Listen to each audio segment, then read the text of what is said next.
भरतपुर के जंगल में एक बरगद का पेड़ था जिसमें बहुत सारे चिड़िया एक साथ रहते थे और टूनी चिड़िया भी उसी पेड़ पर रहती थी।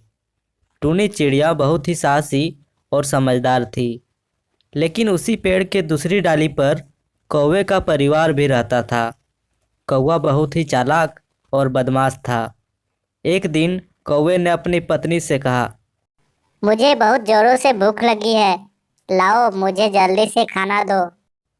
कौवे की पत्नी ने कहा, आज मैं तुमसे काफी गुस्सा हूँ। घर में खाने के लिए कुछ भी नहीं बचा है।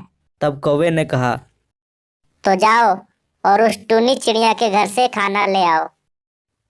तब कौवे की पत्नी ने कहा, मैं अभी कहीं भी नहीं जाऊंगी। जाओ कहीं और जाकर खाना खा लो।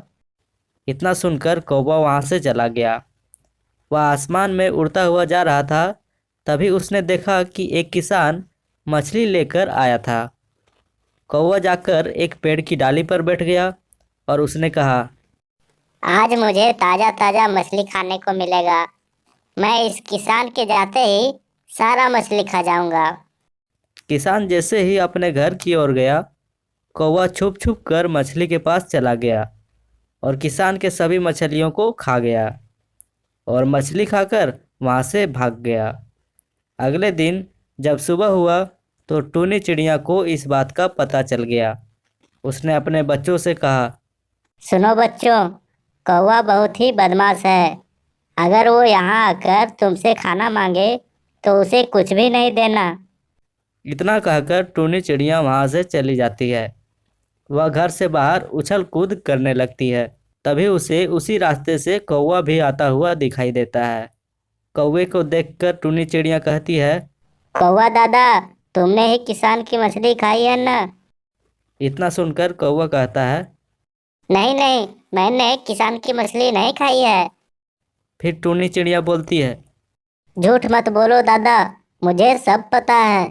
इतना सुनकर कौवा गुस्सा हो जाता है और बोलता है, हाँ, मैंने ही किसान के मछली को खाया है और अब मैं तुम्हारे छोटे छोटे बच्चों को भी खाऊंगा। इतना कहकर कौवा पेड़ की ओर जाने लगता है। टूनी चिड़िया रोने लगती है। टूनी चिड़िया भी दौड़ते हुए पीछे पीछे जाने लगती है। टूनी चिड़िया कुल्हाड़ी लेकर आती है और कौवे से कहती है, अगर तुम मेरे बच्चों को खाओगे तो मैं तुम्हें मार डालूंगी। आज मैं तुम्हारे बच्चों को छोड़ देता हूँ, लेकिन कभी न कभी मैं तुम्हारे बच्चों को जरूर खाऊंगा। कौवा दादा, लगता है तुम ऐसे नहीं मानोगे। मुझे कुछ न कुछ करना ही पड़ेगा।